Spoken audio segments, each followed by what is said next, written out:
At 6:47 on the morning of December 18th, 1944, Staff Sergeant Thomas McKinley witnessed his closest friend die for a reason so small it still felt unreal. Corporal Eddie Martinez was 22.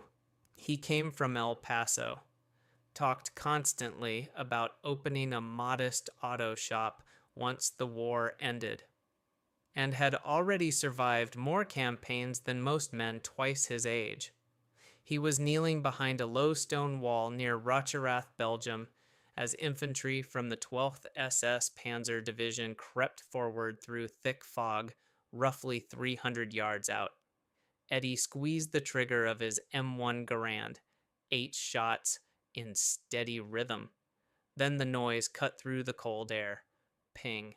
The empty clip leapt free, ringing sharply across the snow-covered field. To any trained ear, the sound carried a simple message. The American rifleman had nothing left to fire. Eddie reached for a fresh clip. The cold slowed him. His gloves were stiff, his fingers clumsy. A single rifle cracked from the fog. Eddie collapsed forward. The bullet passed cleanly through his throat. The unfired clip never left his hand. From his foxhole 30 yards away, McKinley could only watch as the snow darkened beneath his friend. Eddie Martinez had crossed North Africa, Sicily, and France without a wound, nearly a year of combat, and he died because his rifle announced the exact moment he was vulnerable. McKinley lowered his gaze to his own weapon, the M1 Garand, standard issue, celebrated, praised as the finest infantry rifle of the war, the same rifle that had just betrayed Eddie. Within 2 days, McKinley would rely on a small alteration he had secretly built weeks earlier. An alteration forbidden by Army regulations. The change would never be documented.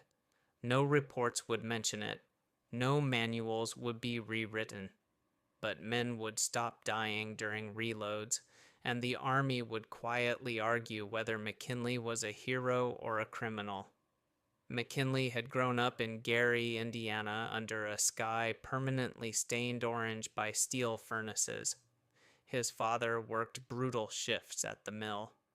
Thomas spent his youth in repair bays, learning how machines spoke before they failed. A loose belt, a warped shaft, metal giving warning before it broke. The men called him ears. He noticed what others ignored. When he was drafted in 1943 and sent to the 23rd Infantry Regiment, that habit followed him. While others trusted the rifle, McKinley watched patterns. By late 1944, he had counted 14 deaths tied to the same moment, 8 rounds fired, that unmistakable sound, and enemy fire arriving instantly after. The weapon wasn't defective. It worked exactly as designed. That was the problem. 8 rounds meant certainty. Certainty gave the enemy timing. Timing got men killed. Officers blamed luck. Training, German skill. McKinley blamed predictability. 3 nights before Eddie died, the two shared a foxhole during a lull in fighting. "When this is over," Eddie said, chewing a frozen ration, "I'm buying Pete's garage back home. Small place, but it's mine." McKinley nodded, distracted. "You hear me?" Eddie asked. "Yeah," McKinley replied. "Sounds perfect." But his mind was elsewhere, because something had finally clicked. The bar gunners didn't die during reloads, not because they were safer, but because no one could predict when they would pause. That night, McKinley lay awake listening to rifles fire in the distance. 8 shots, pause, again. 3 days later, Eddie was gone.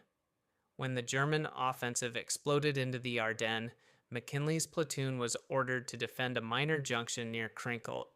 No armor, no artillery support, just infantry, and time they didn't have.